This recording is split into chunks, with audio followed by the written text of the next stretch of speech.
Bien le bonjour et surtout bienvenue dans cette nouvelle vidéo. Aujourd'hui, on se retrouve pour un sujet qui m'a été énormément demandé. Comment est-ce que j'ai réussi à ce que mon fils s'endorme tout seul dans sa chambre, fasse des longues siestes et fasse ses nuits? C'est une vidéo qu'on me demande sous presque chacun de mes vlogs parce que si vous suivez ces vidéos-là régulièrement, vous savez que je suis passée d'un enfant, d'un bébé qui ne faisait que des siestes de 30 minutes, qui n'arrivait pas à s'endormir seul, qui se réveillait toutes les 2 heures la nuit, avec lequel j'ai fait aussi du cododo pendant presque un an. Et maintenant, il a 18 mois et ça fait vraiment quelques mois maintenant que tout ce qui est relatif au sommeil s'est stabilisé. Il a une très très grande autonomie, autant dans son endormissement qu'une qualité de sommeil qui est meilleure que celle qu'il avait durant du coup ces mois un peu chaotiques. Et du coup on me demande souvent comment j'ai fait, comment est-ce que j'ai réussi à passer d'un enfant qui avait autant de problèmes avec le sommeil à un enfant qui s'endort de manière totalement autonome et qui aime bien aller au lit et qui profite à fond d'un sommeil réparateur duquel moi aussi je peux profiter, autant niveau sommeil mais aussi niveau pause dans la journée quand il fait sa sieste. Donc je me suis dit pourquoi pas vous raconter un peu notre cheminement sous la forme d'un retour d'expérience. J'aimerais bien que ça soit clair dès le début, je ne suis pas du tout une professionnelle concernant le sommeil de la petite enfance et cette vidéo n'est pas du tout censée être une liste de tous les conseils à appliquer pour que votre enfant dorme, c'est vraiment juste ce que nous on a fait dans notre situation avec cet enfant-là précisément pour vous donner peut-être quelques pistes ou même juste un petit retour d'expérience pour vous montrer que le sommeil c'est pas toujours si facile. Donc voilà ce que cette vidéo veut être. Si jamais vous avez des gros problèmes avec l'endormissement de vos enfants, je vous conseille de vous tourner vers quelqu'un qui s'est spécialisé dans ce domaine-là. J'essayerai de répondre à certaines questions si vous en avez, mais toujours sous le prisme de mon expérience. Donc si vraiment vous avez besoin, consultez quelqu'un qui est spécialisé là-dedans. Je reparlerai aussi en détail d'une personne qui m'a aidé moi en particulier. Je pensais faire une première partie dans laquelle je vous raconte un peu le développement du sommeil cette dernière année, parce que je dirais que vers un tout petit peu après ces 1 an, c'est là où ça a commencé à vraiment se consolider et à plus énormément changer. Donc la première partie ça sera ça, beaucoup de racontage de vie et dans la deuxième partie du coup je vous résumerai les trucs principaux que moi j'ai appliqués, que j'ai trouvé qui m'ont beaucoup aidé et que j'appliquerai du coup avec le second bébé. Comme ça si jamais vous avez juste envie de vous référer aux petits conseils que je donne plus tard, vous ne devrez pas re-regarder toute la vidéo, je vous ferai une partie séparée avec ça en résumé. Et du coup je vais me lancer dans la partie racontage de vie, le truc que je sais le mieux faire. Commençons par le tout début pour toutes celles et ceux qui me suivent déjà depuis ma première grossesse. Vous vous rappelez peut-être de cet extrait, encore avant que j'accouche, dans la vidéo où je vous présentais la chambre de bébé. Ça là-haut, je peux aussi le baisser.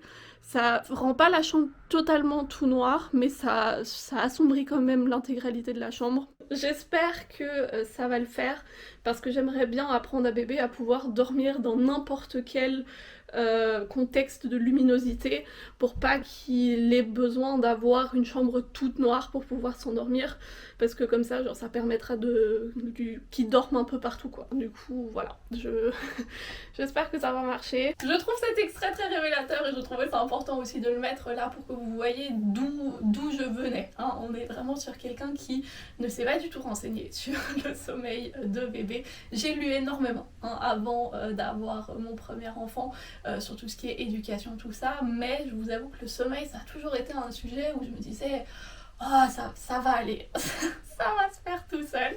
Et du coup forcément j'ai eu un bébé qui a eu beaucoup de problèmes avec le sommeil et chez qui ça ne s'est pas fait tout seul, parce que c'est pas le cas de tous les bébés, hein. Il y a des bébés qui ont beaucoup moins de difficultés que d'autres concernant le sommeil, mais j'imagine que si vous êtes là à regarder cette vidéo actuellement, ce n'est pas votre cas. Donc laissez-moi vous conter comment ça s'est passé à partir de là. Je sais pas si c'est parce que j'étais extrêmement bien préparée ou parce que Léandre et moi on avait une bonne synchronisation, mais les premiers mois ont été pour moi extrêmement facile, surtout au niveau du sommeil, parce que je suis quelqu'un qui du coup maintenant j'ai la deuxième expérience, dort très mal pendant sa grossesse, et donc le fait de ne plus être enceinte, d'allaiter, de faire du cododo, ce qui augmente les niveaux d'ocytocine, ce qui fait que en tant que parent qui allaite, on a beaucoup plus de facilité de tomber dans un sommeil profond.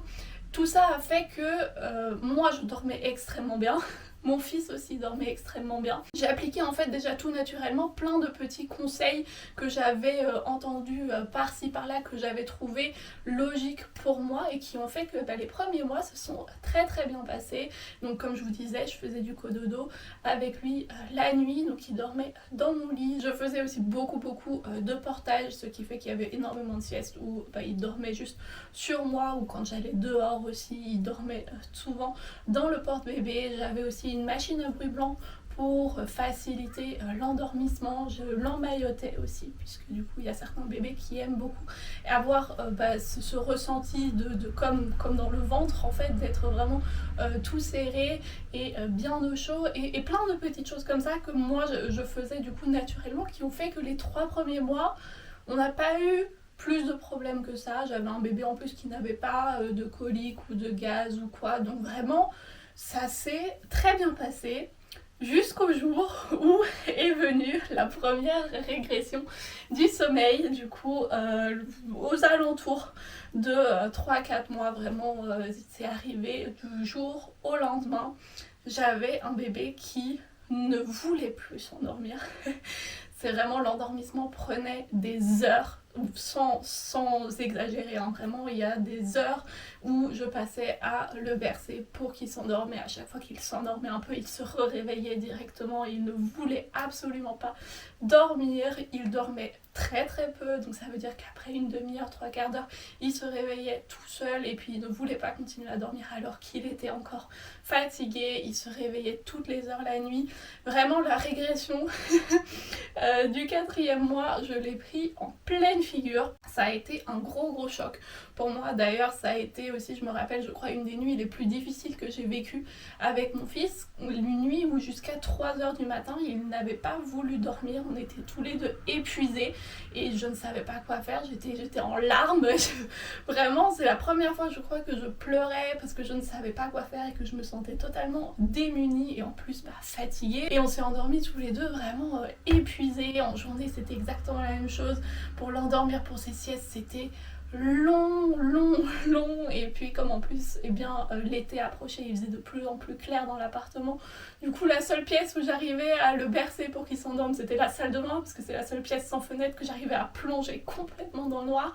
Je passais des heures dans la salle de bain avec un bébé qui criait dans la salle de bain, ce qui fait que ça résonnait bref. Ça a été 1 ou 2 semaines comme ça où je me suis pris en fait en pleine figure cette régression du sommeil et du coup cette problématique autour du sommeil. Et c'est là où la première fois je me suis vraiment renseignée sur le sujet et je suis tombée dans un espèce de vortex de plein d'avis, de gens qui disent tout et son contraire, de conseils plus ou moins bienveillant et plus ou moins en accord avec ce que moi je voulais mettre en œuvre avec mon fils. Ça a été encore plus difficile pour moi parce que je me suis rendu compte que j'avais rien qui pouvait m'aider. À chaque fois que je lisais quelque chose, je lisais 2 pages plus loin un truc totalement contraire, des retours d'expérience sur des gens qui disaient ne faites absolument pas ceci, ne faites pas cela.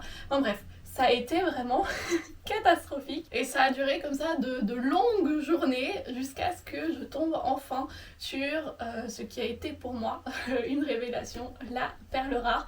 Ça a été le compte Instagram de Charlotte Les Nuits Douces, que je vous mets ici, mais dont je vous mets aussi le lien dans la barre d'infos, qui est du coup s'est spécialisé dans tout ce qui est sommeil des enfants, et j'ai vraiment dévoré tout son contenu sur Instagram, qui est très en accord avec ce que du coup moi je voulais mettre en place avec mon fils. Dans toutes ces publications il y avait énormément de bienveillance et d'acceptation de toutes les situations parentales, de si on choisit de faire du cododo ou de laisser son enfant dormir dans un lit séparé, si on allait ou si on donne le biberon, si on a un lit à barreaux ou un lit au sol ou des trucs comme ça. Enfin bref, je me suis vraiment retrouvée dans ce qu'elle disait. Je me suis dit ok, j'arrête de lire tout le reste, je me focus là-dessus et je fais vraiment que ça. Et ça a vraiment super bien fonctionné. Par contre, quand je vous dis ça a super bien fonctionné, ça n'a pas fonctionné comme ça d'un claquement de doigts du jour au lendemain. Ça a pris très longtemps. Parce que comme je vous ai dit, la régression du sommeil est arrivée vers 3-4 mois. Et c'est seulement vers ces 1 an, comme je vous ai dit au début, que tout ce qui est relatif au sommeil, donc autant les siestes que l'endormissement, que les nuits, tout ça, que tout ça, ça s'est vraiment automatisé et ancré. J'ai pas du tout envie de vous décourager parce que si vous êtes au début de cette période de manque de sommeil, tout ça, et que vous entendez que ça m'a pris 8-9 mois, voilà, vous pouvez avoir l'impression que ça ne va jamais s'arrêter. Mais pour vous rassurer d'emblée, ça n'a pas été 1 an de cette situation extrême, des 10 heures d'endormissement, des siestes de 30 minutes, réveil toutes les heures la nuit, tout ça. Ça a été vraiment graduellement. Petit à petit, on avançait, on faisait des petits pas en avant, on faisait aussi des petits pas en arrière de temps en temps, mais ça allait de plus en plus dans la bonne direction. J'ai très vite vu que ça allait dans la bonne direction parce que du coup, comme je vous disais, le compte Instagram de Charlotte, j'ai vraiment tout épluché, tout regardé, tout lu, relu et tout, et je me suis dit tout ce que je peux mettre en place directement maintenant, je le fais. Et les premières choses que j'ai mis en place du coup, ça a été d'assombrir la chambre plus que ce qu'elle n'était jusqu'à présent. J'ai rafistolé 2-3 petites choses, vraiment j'avais mis une couverture de survie derrière le rouleau en bambou pour que du coup ça réfléchisse la lumière, et ça a déjà beaucoup assombri la chambre. C'était la première solution pour pallier à ce problème un peu in extremis.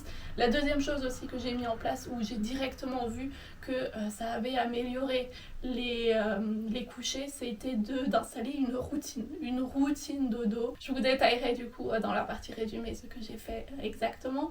Une autre chose que j'ai mis en place aussi, ça a été de faire attention au temps d'éveil. Voilà, j'ai respecté les temps d'éveil alors que j'étais quelqu'un qui était très dans le je veux tout faire à la demande, être dans l'intuitif, vous savez, l'allaitement à la demande, tout ça, et j'avais pas envie de suivre des routines avec des horaires très précises. Mais je me suis très vite rendu compte que suivre les temps d'éveil recommandés pour un certain âge, ça a beaucoup aidé parce que ça empêchait en fait Léandre d'être trop fatigué pour s'endormir. Et du coup voilà, ces 3 choses là, c'est les premières choses que j'ai mises en place qui ont vraiment déjà énormément aidé, puisque après seulement 1 semaine, j'ai déjà remarqué que le fait de l'endormir était beaucoup moins fastidieux que juste avant. Il avait toujours besoin que je le berce et ça prenait quand même une dizaine de minutes pour que j'arrive à l'endormir, mais on est passé de plusieurs heures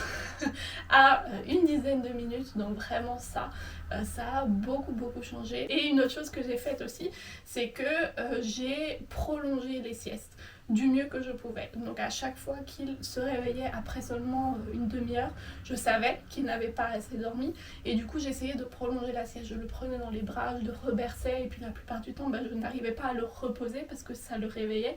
Du coup je m'asseyais dans son lit là pendant 1 heure, 2 heures, parfois même beaucoup plus, parce que moi je savais de mes lectures que le sommeil était super important pour les bébés, parce que c'était le moment où le cerveau traitait toutes les informations qu'ils avaient perçues durant leur phase d'éveil et qui faisait un tri pour après pouvoir du coup acquérir de nouvelles connaissances, de nouvelles informations, et surtout toutes celles qui avaient été sélectionnées s'ancraient vraiment dans le cerveau. Voilà, c'est très schématique, mais vraiment le sommeil pour les petits c'est extrêmement important, ce qui fait que parfois je passais vraiment 2 heures ici dans le noir avec Léandre dans mon bras pour qu'il continue à dormir. Et vraiment là, pour prolonger la sieste, je faisais plein de choses, vraiment plein de choses. Comme je le disais, je le prenais dans mes bras, parfois je l'allaitais encore, ça ne me dérangeait absolument pas de continuer la sieste comme ça, parce que pour moi il y avait plus de priorité sur le fait qu'il dorme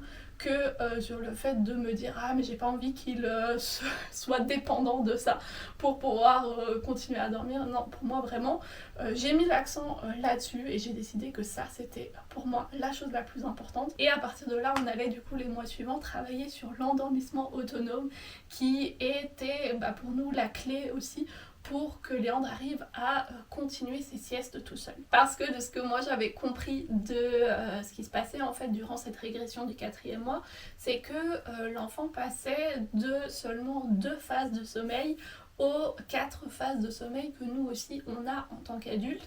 Et bien dans ces 4 phases de sommeil, il y a une phase qui est un sommeil un peu plus léger. Pour certains bébés, ça peut être extrêmement déroutant parce que ils sont dans cette phase de sommeil léger et n'arrivent pas à se replonger dans une deuxième phase de sommeil un peu plus profond. Et c'est pour ça qu'on a aussi souvent ce chiffre de 30 minutes, 45 minutes seulement de sieste. C'est parce que l'enfant n'arrive pas à enchaîner un deuxième cycle de sommeil par-dessus et se réveille du coup totalement dans cette phase de sommeil léger. C'est pourquoi l'endormissement autonome de base est la clé pour que les enfants puissent continuer à dormir, parce que s'ils se réveillent du coup après un cycle de sommeil, ils sont capables de tout seuls se rendormir et retourner dans un deuxième cycle de sommeil, et ça jusqu'à ce que leur corps leur envoie le signal que maintenant ils ont réellement assez dormi et qu'ils peuvent se réveiller définitivement de leur sieste ou de leur nuit. Donc jusqu'à présent, comme je vous disais, on avait installé la routine dodo, l'assombrissement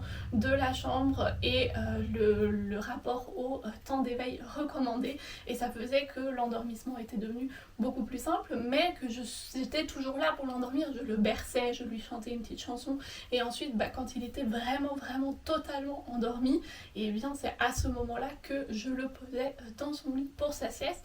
Et du coup bien évidemment au moment où il se réveillait, il était un peu dans cette phase de sommeil léger, et qu'il se rendait compte que c'est plus du tout les conditions dans lesquelles il s'est endormi. Où est maman, où est ma berceuse, où est mon bercement, pourquoi est-ce que je suis là tout seul dans cette chambre, dans ce lit, ça ne va pas du tout, je suis pas du tout d'accord. Du coup à partir de là, je dirais vers 5 mois, c'est là où on a commencé à vraiment travailler à petits pas l'endormissement autonome, et j'ai fait ça vraiment graduellement. J'y suis allée au rythme de mon enfant et j'ai essayé de ne pas le brusquer parce que je ne voulais pas qu'il développe une relation conflictuelle avec le sommeil. Je voulais pas que ça devienne un moment difficile pour lui ou pour moi. C'était totalement hors de question que je laisse mon enfant pleurer comme ça pendant de longues minutes, voire des heures tout seul dans son lit jusqu'à ce qu'il s'endorme d'épuisement.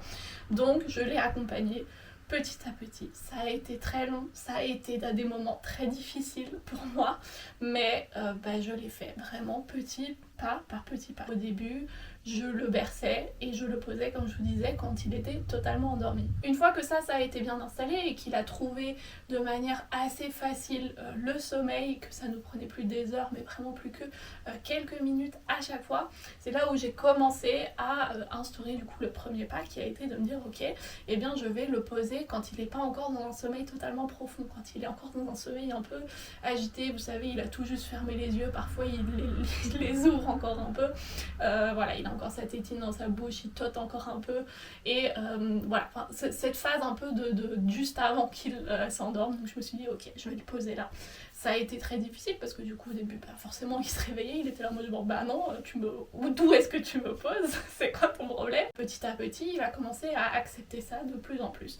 Le prochain pas, ça a été de dire ok, je vais te poser, je te berce et tout, mais je te pose alors que tu n'es pas encore endormi, mais je restais à côté. Du coup je m'allongeais à côté, il était encore dans mon bras et il s'endormait aussi dans mon bras. Je crois que ça a été la phase qui a duré le plus longtemps, parce que du coup il devait s'endormir sans le bercement, donc ça a été quelque chose de très nouveau, et voilà, donc ça a été très compliqué. Je crois que ça a duré plus d'1 mois avant qu'on puisse passer à l'étape suivante qui a été je m'allongeais seulement juste à côté, il était plus dans mes bras, il s'endormait vraiment à côté de moi, mais moi il n'y avait plus de contact physique entre nous. Une fois que ça s'était bien installé, je me suis assise à côté de son lit, donc il s'endormait dans son lit alors que moi j'étais à côté de lui. Et puis une fois que ça s'était bien installé, petit à petit en fait je me suis reculée dans sa chambre jusqu'à ce que je sois en dehors de sa chambre. Et là aussi ça a été une phase qui a duré énormément de temps parce que du coup comme vous le voyez, Léandre a un lit au sol et du coup bien évidemment quand vers ses 8 mois, je dirais qu'on était à 8 mois à peu près, 8-9 mois peut-être, je le posais pour ses siestes et que je sortais de sa chambre, hein, et bien il se levait pour venir vérifier si j'étais encore là.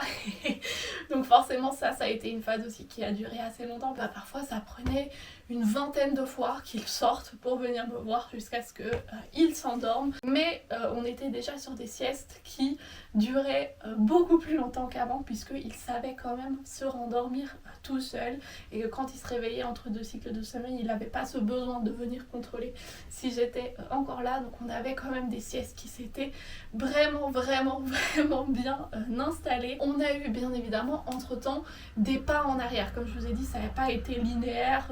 Je vous fais un peu un schéma de j'ai fait ça et ça s'est passé comme ça. Non, ça a été beaucoup plus j'ai fait ça c'était le gros de mon chemin. Mais il y a eu plein de petits trucs entre temps qui ont fait que et ben on a refait quelques pas en arrière. Tout au début, on a eu un enfant qui savait tout d'un coup attraper des trucs avec ses mains et qui du coup attrapait la tétine qui était dans sa bouche et la sortait de sa bouche. Et du coup, n'arrivait pas à la remettre et était en détresse parce que il en avait besoin pour dormir. Du coup, une des choses qu'on a dû faire en journée, ça a été de s'entraîner à mettre la tétine dans la bouche. J'ai aussi investi dans des tétines, je crois que elles sont pas ici actuellement. Dans du coup des petites tétines comme celle-ci, je vous mets le lien dans la barre d'infos. La anse de la tétine est fluorescente, du coup il arrivait à la trouver aussi dans le noir dans son lit et il a aussi du coup appris à la remettre tout seul dans sa bouche. On a eu d'autres petites choses comme des régressions de sommeil dues à de nouveaux apprentissages comme le 4 pattes ou la marche ou l'introduction de la nourriture solide, tout ça, et le passage de 4 siestes à 3 siestes, de 3 siestes à 2 siestes, etc. Toutes ces petites choses là ont fait que forcément il y avait des petits pas en arrière qui se faisaient, mais c'était pas grave parce que comme je voyais qu'on allait dans la bonne direction et que vraiment petit à petit ça allait de mieux en mieux, qu'on avait de temps en temps des petites réussites comme ça et que je voyais que certaines choses arrivaient de plus en plus souvent, qu'il arrivait de plus en plus souvent à continuer ses siestes, à faire de longues siestes tout seul, et moi ça m'a réconfortée dans ce que je faisais et ça m'a donné à chaque fois le courage de continuer parce que en parallèle des siestes, on avait aussi les nuits et là ça a été aussi une longue histoire. Donc comme je vous disais au début, j'ai décidé dès la naissance de faire du cododo avec mon enfant. Je le mettais juste dans mon lit, comme j'allaitais la nuit, c'était super pratique, vraiment juste, voilà, bébé au sein, on continuait à dormir tous les deux, ça a vraiment super bien fonctionné, sauf que comme je vous disais, Léandre se réveillait toutes les 2 heures pendant les phases vraiment critiques.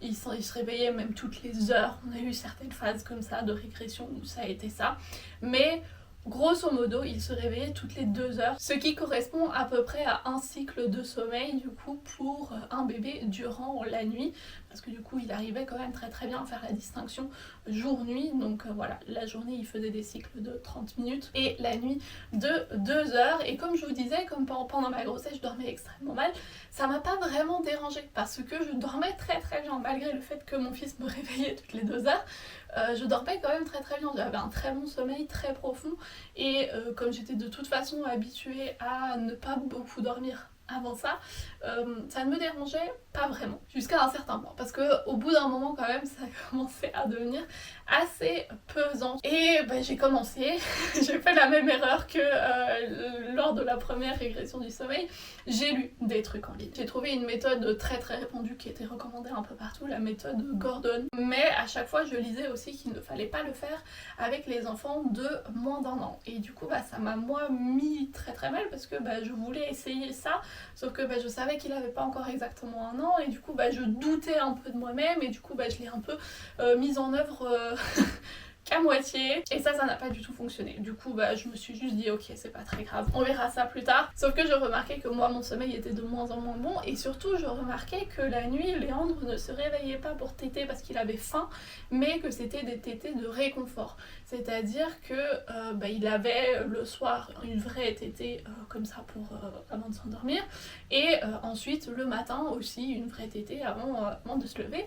Mais la nuit c'était vraiment juste, il cherchait le sein pour se rendormir parce que c'était devenu son habitude, son mécanisme de rendormissement. Et du coup le fait que je réalise ça et le fait que niveau moral aussi c'était pas top parce que je dormais vraiment pas bien et j'avais l'impression aussi qu'au niveau des siestes on était dans une phase où on stagnait un peu, où j'avais un peu des doutes.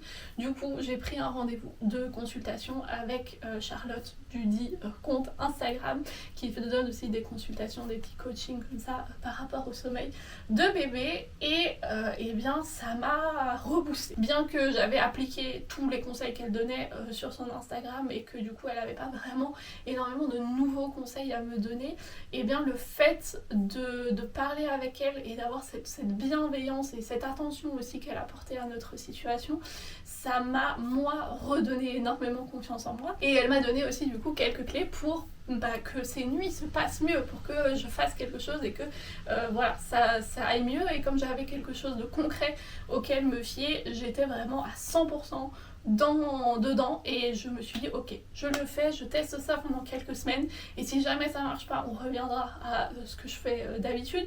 Mais là vraiment pendant quelques semaines, je le fais et je le fais à fond et je crois que ma décision et le fait que moi je sois aussi déterminée à le faire, c'est ce qui a changé la donne et c'est ce qui a fait que ça a marché contrairement à la première fois où j'avais essayé un peu comme ça, comme ci comme ça.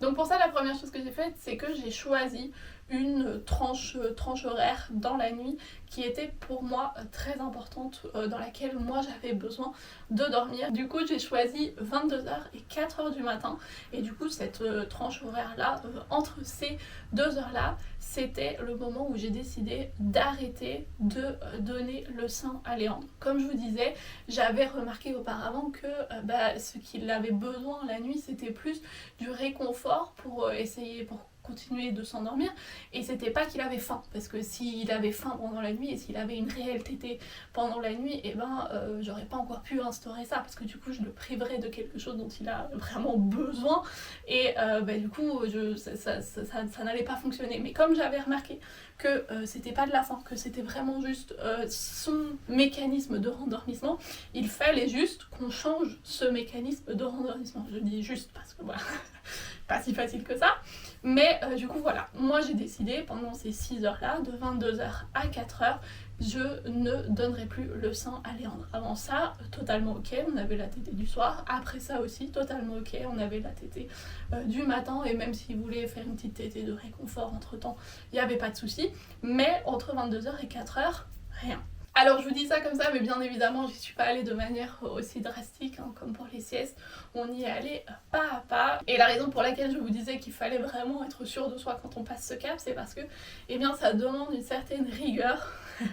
Et une certaine rigueur la nuit quand en fait on a envie de dormir et que le plus simple ça serait vraiment juste lève le t-shirt, tu le mets au sein et puis c'est bon. Donc voilà, moi ça m'a demandé beaucoup d'énergie de faire ça, mais je me suis dit ok, non j'y vais, je m'y colle, j'ai décidé de faire ça, je le fais. Donc s'il se réveillait après 22h, ce que je faisais c'est que je le prenais dans les bras, je me levais, je le berçais, je lui chantais sa petite berceuse que je lui chantais aussi en journée. Mais au début, j'ai pas dit ok, coûte que coûte, on fait ça et puis tu n'auras pas le sein entre 22h et 4h, c'est fini. Les premières nuits, je me suis mis un petit timer, je regardais sur mon téléphone l'heure qu'il était et on faisait ça pendant 5 minutes. J'essayais de le bercer, j'essayais de le rendormir comme ça et bien évidemment il n'était pas du tout d'accord. Vraiment il criait, il voulait pas, il comprenait pas pourquoi c'était différent de d'habitude. Du coup après 5 minutes, je le remettais au sein et il se rendormait. Et j'ai fait ça vraiment pendant 2-3 jours. Et ensuite, les 2-3 jours qui ont suivi, j'ai allongé ce temps. On est passé de 5 minutes à 10 minutes. La même chose, si après 10 minutes il s'était toujours pas endormi, je lui redonnais le sein et il se rendormait. et 2-3 jours plus tard on passait de 10 minutes à 15 minutes. Je crois qu'on n'est pas allé au-delà de 15 minutes parce que déjà dans les phases de 10 minutes, eh bien il s'endormait entre temps. Et ensuite dans les phases de 15 minutes, la plupart du temps il tenait pas les 15 minutes, il arrivait à se rendormir entre temps, et puis de plus en plus rapidement il arrivait à se rendormir. Au bout d'un moment j'étais même plus obligée de me lever pour le verser, ça lui a totalement suffi que je me lève et que je le prenne juste dans mes bras, sans bercement. Ensuite, ça lui a suffi que je reste allongée et que je le prenne dans mes bras. Et ensuite, eh bien, il arrivait même à s'endormir tout seul sans que je doive faire quoi que ce soit. Et du coup, on a ces 6 heures de sommeil qui se sont installées et qui progressivement aussi très rapidement se sont mises à devenir de plus en plus longues jusqu'à devenir en fait une nuit complète. Et vraiment, j'ai été fascinée à quel point ça a été rapide par rapport aux siestes, mais j'imagine que le fait qu'on ait déjà cet endormissement autonome pour les siestes, ça a facilité aussi du coup cette transition pendant la nuit. Et voilà comment mon fils a commencé à faire ses nuits, je dirais vers 10 mois, un truc comme ça. Ça a pas pris longtemps du tout le fait qu'il fasse ses nuits, mais ça a été quand même en totale bienveillance. Néanmoins, on était toujours sur du cododo. Et là, à partir du moment où il faisait ses nuits, où il se réveillait du coup plus du tout pendant la nuit, eh bien, on a remarqué, enfin j'ai remarqué, qu'on était tous les deux un peu gênés l'un par l'autre. Moi j'ai un sommeil très léger, je me réveille parfois la nuit pour aller aux toilettes, le matin je me réveille très tôt et je me lève déjà ou je suis encore dans ma chambre, dans mon lit, sur mon téléphone ou quoi. Et du coup on se gênait un peu mutuellement. Et quand j'ai vu que les nuits étaient vraiment bien installées et qu'il faisait ses nuits régulièrement, qu'il avait plus vraiment besoin de moi la nuit et qu'on se gênait plus qu'autre chose, c'est là où j'ai décidé de le transférer dans sa chambre pour les nuits. Et ça aussi, je crois qu'on a chopé exactement le bon moment. Comme je vous ai dit, je le ressentais. C'était quelque chose que j'ai ressenti au fond de moi. On m'a souvent dit, oui, tu vas voir, si tu fais du cododo, ça va durer des années et tout avant que ton enfant ne veuille plus dormir dans ton lit. Et même si il avait eu besoin de dormir dans mon lit jusqu'à ses 4 ans, 5 ans, 6 ans, que sais-je, eh bien ça aurait été comme ça. Mais là, je sais pas, il y avait un moment, c'était peut-être une intuition, un truc comme ça, mais vraiment j'ai remarqué ce moment-là, je savais que c'était le bon moment, et ça s'est confirmé au fait que cette transition du cododo à son propre lit, ça n'a pas été, je crois que, je sais pas s'il y a eu vraiment besoin d'une phase d'adaptation. Forcément l'endormissement le soir, ça a été un peu compliqué, il sortait énormément pour venir me voir et tout, me faire des câlins avant de s'endormir, mais en soi, il n'a pas moins bien dormi, il se réveillait pas la nuit, il avait vraiment beaucoup de facilité, il a eu vraiment beaucoup de facilité, ça s'est fait totalement naturellement et j'imagine que c'est du coup dû à tout le travail qu'on a fait les mois qui ont précédé ça et le fait aussi qu'il avait un très bon rapport à cet endroit où il dormait, à sa chambre, à son lit, à l'endormissement en général. C'était quelque chose qui pour lui n'avait jamais été traumatique. Du coup ça s'est passé tout naturellement et comme je vous disais, jusqu'à ces 1 an approximativement, et bien ça a encore changé, mais quelques tout petites choses, vraiment c'est juste le temps que on rentre vraiment dans ce rythme de faire ses nuits, de s'endormir de manière autonome sans devoir ressortir 36 000 fois pour me voir, les siestes aussi, tout ça, ça s'est vraiment ancré et c'est comme ça que 1 an plus tard, j'ai un enfant que je pose vers 19h dans son lit, qui se raconte encore des petites choses, des petites histoires et qui arrive à s'endormir vers 19h20, 19h30 tout seul et qui se réveille le lendemain vers 6h. Bon, moi j'ai presque fini mon thé, je sais que cette vidéo dure déjà très longtemps, mais j'aimerais quand même finir du coup par vous résumer les 2-3 petites choses que j'ai mises en place, que j'ai trouvé vraiment très efficaces, qui ont changé totalement notre quotidien par rapport à l'endormissement, à commencer par la luminosité. Contrairement à ce que je disais dans le petit clip qu'on voit avant que j'ai mon premier enfant, eh bien je n'ai pas du tout appris à Léandre à s'endormir dans un espace tamisé. J'ai essayé d'assombrir sa chambre le plus possible. Et ça, c'est parce que le corps produit de la mélatonine quand il fait plus sombre, ce qui fait que on s'endort la nuit. Et du coup pour les enfants qui ont du mal à s'endormir, les enfants qui ont des problèmes avec l'endormissement, le fait d'avoir un espace de dodo qui soit vraiment le plus sombre possible, quasiment noir, ça va beaucoup les aider parce que ça va encourager leur corps à produire cette mélatonine et du coup à favoriser l'endormissement. J'ai aussi installé un rideau qui bloque la lumière dans la chambre qui est directement à côté de celle de Léandre pour qu'il n'y ait pas de lumière qui passe du coup à travers l'encadrement de porte, et aussi pour que durant les phases où il sortait encore pour vérifier si j'étais derrière la porte, et bien pour qu'il ne soit pas directement attaqué par pleine lumière, mais qu'il soit de nouveau dans un endroit avec de la lumière tamisée presque noire.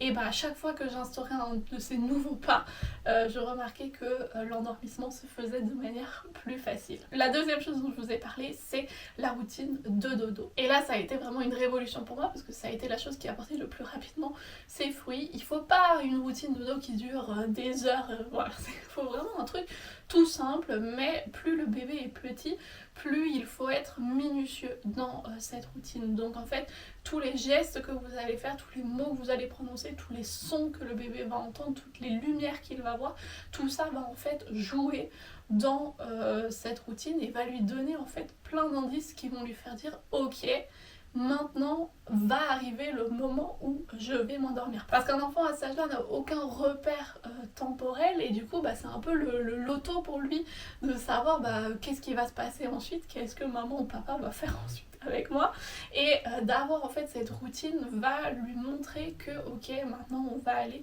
vers l'endormissement, et au moment de l'endormissement il va savoir déjà beaucoup plus ce qu'il est censé faire, ce qui est le prochain pas logique. Et du coup moi ce que j'ai fait, ça a été vraiment tout simple, ça a duré une dizaine de minutes, et d'ailleurs je me le suis même écrit sur un petit papier qui était du coup sur sa table allongée pour que je suive vraiment le truc pas à pas. Ça a été, je lui disais on va aller dormir, je le posais sur sa table allongée, je descendais le premier store pour que la lumière soit tamisée dans sa chambre, je changeais sa couche, je lui mettais un pyjama, je descendais le deuxième store, je fermais du coup la porte, enfin qui lui n'est pas une porte mais du coup un rideau, et du coup il y avait ce bruit aussi à chaque fois, il y avait cette suite de luminosité qui diminuait, ce bruit, cette suite de bruit aussi. Et une fois que j'avais fait ça et qu'on était presque dans le noir total dans sa chambre, je le prenais dans mes bras, je le berçais, je lui chantais sa petite berceuse, et puis du coup, comme je vous le disais, je le posais de plus en plus réveillé en sortant tout ça. Enfin bref, ça, voilà. Mais la routine en soi a vraiment fait que après seulement quelques jours, il savait déjà que l'endormissement allait arriver, et ça a apaisé ces moments d'endormissement parce que il savait juste ce qui allait arriver, et ça lui a apporté vraiment une très grande aide. Ce qui moi m'a apporté une très grande aide, en plus de cette routine, c'est le troisième point, c'est de se référer au temps d'éveil. Je vous mets un petit graphique ici que j'ai trouvé du coup sur le compte Instagram de Charlotte, qui est super bien, auquel je me suis vraiment référée pendant des mois. Et juste suivre ça, suivre cette recommandation là, et se fier vraiment aux horaires qui sont donnés. J'arrivais beaucoup mieux à moi planifier ma journée, planifier nos temps d'éveil, tout ça, mais en plus de ça, j'évitais que Léandre arrive au point où il était surfatigué, où il était trop fatigué pour réussir à s'endormir. Dans la même idée, j'ai trouvé aussi que ce graphique-là était très intéressant, dans lequel il y avait référencé le nombre de siestes par rapport à la tranche d'âge. Mais en fait, si on suit déjà les temps d'éveil et que on a des siestes qui naturellement durent 1h30, 2 heures, un truc comme ça, ou qu'on arrive à les prolonger jusque là, et bien vous allez tout naturellement tomber sur le nombre de siestes. Mais moi je trouvais ça quand même intéressant d'avoir ça, parce que ça me donnait confiance en moi sur le fait que j'étais dans la bonne voie, j'étais dans la bonne direction, ça s'imbriquait très très bien l'un dans l'autre, et ça m'a donné vraiment moi quelque chose auquel me raccrocher. Autre chose qui moi m'a beaucoup aidé, c'est le fait de comprendre pourquoi mon fils avait du mal à s'endormir, qu'est-ce que c'était du coup cette régression du sommeil des 4 mois, hein, comme je vous ai expliqué, le changement des répartitions des cycles de sommeil, et le fait de comprendre ça, ça m'a permis d'agir en conséquence et de pas être totalement démuni face à la situation et de savoir que pour lui aussi, eh bien, c'était un changement avec lequel lui, il avait du mal, et ça m'a permis d'être beaucoup plus empathique envers lui, mais aussi eh bien, d'adapter mon comportement par rapport à ce que je savais. Parce que le fait de savoir que ok, bah, son enfant se réveille entre 2 cycles de sommeil et n'arrive pas à s'endormir, a fait que bah, tous les pas que j'ai mis en place ont favorisé en fait le réendormissement et ont fait que bah, je répondais exactement aux problèmes qu'il avait, et ça n'aurait pas pu fonctionner si je n'avais pas compris le problème auparavant. Une chose beaucoup plus matérialiste et très pratique qui m'a aussi énormément aidée, ça a été des écouteurs sans fil. Ça, c'est quelque chose que je recommande vraiment à tous les parents de petits bébés. Les écouteurs sans fil, ça a été pour moi un changement, une révolution. Je m'en suis acheté justement seulement à ce moment-là, parce que bah, avant ça, je trouvais ça beaucoup trop cher pour ce que c'était, et puis le fil ne me dérangeait absolument pas. Mais là, le fait de pouvoir me mettre des écouteurs, et pendant le temps où je le berçais, où c'était un peu plus difficile, il prenait un peu plus de temps à s'endormir, où justement je le rendormissais après sa sieste et j'étais après avec lui posé dans son lit, et bien je pouvais écouter un podcast à côté, écouter un livre audio à côté, regarder des vidéos, regarder peut-être même une série, des conférences, que sais-je. Je pouvais faire ça en étant totalement libre de mes mouvements. Si j'avais besoin de me relever pour le reverser, je pouvais le faire. Si Léandre bougeait avec ses mains, faisait quoi que ce soit, il n'était pas directement à se prendre dans les fils, etc. etc. Vraiment, les écouteurs sans fil, ça a été pour moi... ça paraît débile dit comme ça, mais vraiment pour moi, ça a été une des choses qui m'a beaucoup aidée. Aussi émotionnellement, hein, parce que je dis que c'est juste très matérialiste, mais ça m'a aussi aidé beaucoup émotionnellement parce que ça me permettait à moi, dans les moments où c'était difficile, de me focaliser sur quelque chose, de me focaliser sur une voix que j'entendais dans mes écouteurs qui me racontait quelque chose, de me focaliser là-dessus et d'effectuer par exemple tout ce qui était bercement ou quoi qui rassurait mon enfant de manière beaucoup plus automatisée, sans que moi directement je sois attaquée par ces pleurs qui parfois peuvent être extrêmement difficiles, surtout quand on est épuisé. Et là c'est aussi le 5e point que j'aimerais bien aborder, c'est le fait que j'ai essayé au plus possible de me déculpabiliser quand parfois j'avais besoin de prendre du temps pour moi. Souvent dans les moments de régression, de crise ou quoi, quand ça faisait déjà 10, 15, 20 minutes que je le berçais et que Léandre pleurait toujours et encore. Je sais que ça peut peut-être en choquer certains, ce que je vais dire, mais moi, pour moi, j'ai découvert que c'était ce qu'il y avait de plus sain, c'est que je le posais dans son lit, je savais qu'il était en sécurité, je lui donnais sa tétine, je lui donnais tout pour que voilà, il puisse se rassurer autant qu'il peut tout seul, et je sortais, je fermais toutes les portes, j'ouvrais la fenêtre, je me mettais vraiment le plus loin possible de l'appartement, j'ouvrais la fenêtre pour ne plus rien entendre, et j'étais là et je me donnais vraiment 2, 3, 4, 5 minutes dans lesquelles je respirais profondément, j'essayais de me recentrer, j'essayais de vraiment reprendre des forces et essayer de retrouver de l'empathie pour mon enfant et de plus être dans cette agression, parce que ces pleurs peuvent être une agression pour le corps, et c'est dans ces moments-là que certains parents ont des réflexes parfois très violents par rapport à leurs enfants et ont des comportements qu'ils regrettent après coup dans les moments un peu plus détendus. Moi aussi, j'ai été la première à avoir certains comportements qui, après coup, je me disais mais pourquoi est-ce que j'ai fait ça? Pourquoi est-ce que j'ai parlé dans ce ton-là? Pourquoi est-ce que j'ai été aussi énergique? Pourquoi est-ce que... c'est quelque chose qui, après, quand on est dans un moment calme, on ne comprend pas. Et du coup, vraiment, j'ai essayé au plus possible de m'accorder ces moments et de ne pas m'en vouloir pour ces moments. Parce que au final, c'est ce qu'il y avait de mieux autant pour moi que pour mon fils, que je revienne après 5 minutes en ayant repris une bouchée d'air frais et en pouvant repartir pour les 10, 15, 20 prochaines minutes en étant dans une nouvelle vague de bienveillance et en pouvant de nouveau empathir avec mon enfant. Finalement, la dernière chose qui moi m'a beaucoup aidée et que je sais maintenant après coup, mais que je ne savais pas sur le moment, ou que j'avais perdu de vue sur le moment, c'est qu'il faut se faire confiance. Il faut se faire confiance, il faut savoir que nous, on est l'expert pour notre situation, pour notre enfant, et pas des gens random sur internet qui racontent tout et n'importe quoi. Bien évidemment, je trouve ça super utile de trouver des informations en ligne, des informations